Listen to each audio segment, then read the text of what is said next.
Thank you for inviting me. It was a long trip from Australia, but I have made it. So I also apologise if I finish early because I thought this was a shorter talk than it turns out to be, but we'll see how we go. So just as a little bit of background for those of you who aren't familiar with the setup of vascular surgery in Australia, in Australia, all registered specialties are registered in a single national medical board, and the College of Surgeons in Australia has a monopoly on surgical training. So essentially, whether you are trained locally or you come from overseas, your qualifications are vetted and approved by the Royal Australasian College of Surgeons, which approves qualifications in one of 9 surgical specialties, including vascular surgery. And in Australia, vascular surgical training is delivered purely by the ANZ Society for Vascular Surgery. This is done as a 5-year program. We've transitioned from a general surgery training, pre-training and intake to a purely vascular training program. And each of those trainees do a 1-year rotation in a different hospital. And that can be in a different state or in a different country even, because it's across Australia and New Zealand. So one of our priorities is ensuring that they're exposed to a range of practices and a range of different techniques.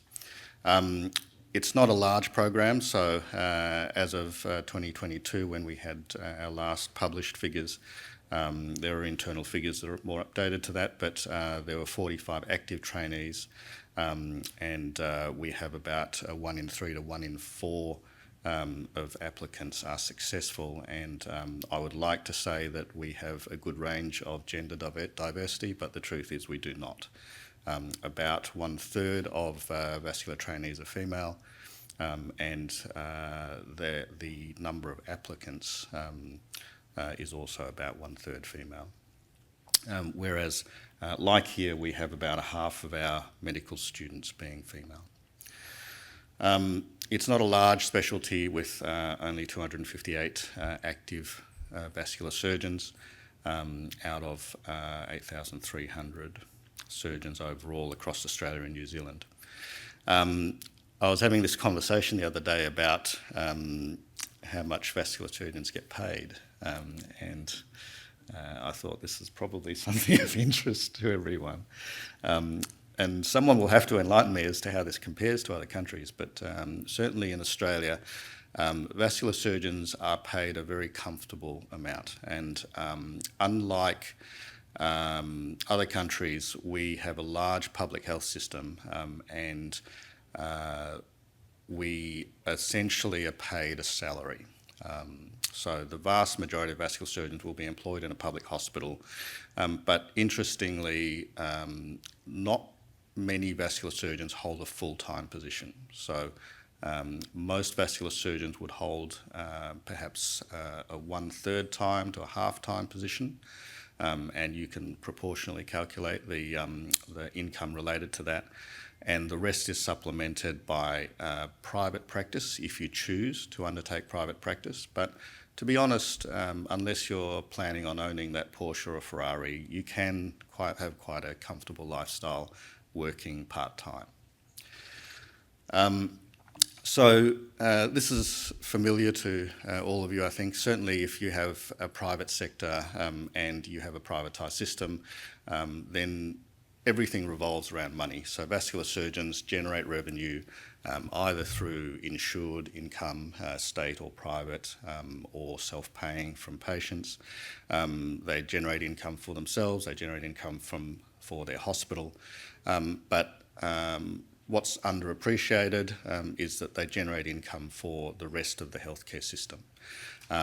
Now, I'm happy to say that because we have a relatively socialised healthcare system in Australia, the amount of income and revenue that's generated in the public sector is not really that important to us. We don't think of our practice in those terms of how much money do we generate. In the public sector, it's all about service, how efficiently can we treat patients, how many patients can we get through, and the quality of care. I mean, to be honest, I wasn't very familiar with this whole thing until recently, and this paper from the SVS, which I understand has been talked about a far greater deal than I've recognised before coming here, and just listening to some of the sessions over the past few days, has really reflected a great deal of our experience. Obviously, not the remuneration aspect and the financial aspect, but certainly the way in which you think about the value of a vascular surgeon to a healthcare system in the US has a lot of commonalities. And I mean, this is my sort of personal dichotomization of what I consider core and non-core vascular surgery, but it largely overlaps with the concepts put forward by the ANZ SVS. There are a range of conditions that we very much consider to be within our remit. And then there are a range of things which you can arguably say are less vascular surgery and more other surgery. So this reflects perhaps an organic movement between specialties and IR versus trauma surgery, etc. But in terms of our personal experience at a quaternary referral centre in Australia, so we're a 1,500 bed hospital that is one of 6 vascular centres, one of the largest centres servicing a catchment population of 6 million people.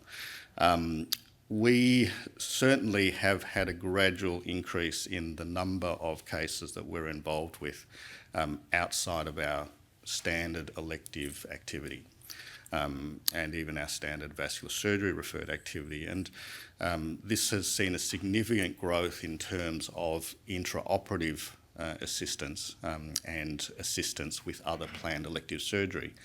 Now, you can all guess what happened between 2019 and 2021. I'm told that there was a bit of a virus that knocked out a bit of activity around the world, but certainly that period of time when there was very little elective other surgery going on, we didn't see much in terms of iatrogenic injury, and we didn't see that much in terms of vascular trauma coming in, and given we're not a level 1 trauma centre. But the growth in emergency and urgent surgery has continued, and it's really grown in these areas of spinal access surgery, TAVI surgery, and interventional radiology increasing its presence, and particularly with stroke clot retrieval. And from our point of view, probably the greatest concern that it raises is, in our process of becoming such an important enabler of other parts of the hospital, firstly, do we get recognised for that activity? And secondly, how does that change vascular surgery as a clinical specialty to becoming a service in the hospital, in the same way that radiology is a service to the hospital? And I think that really is something we need to reflect upon.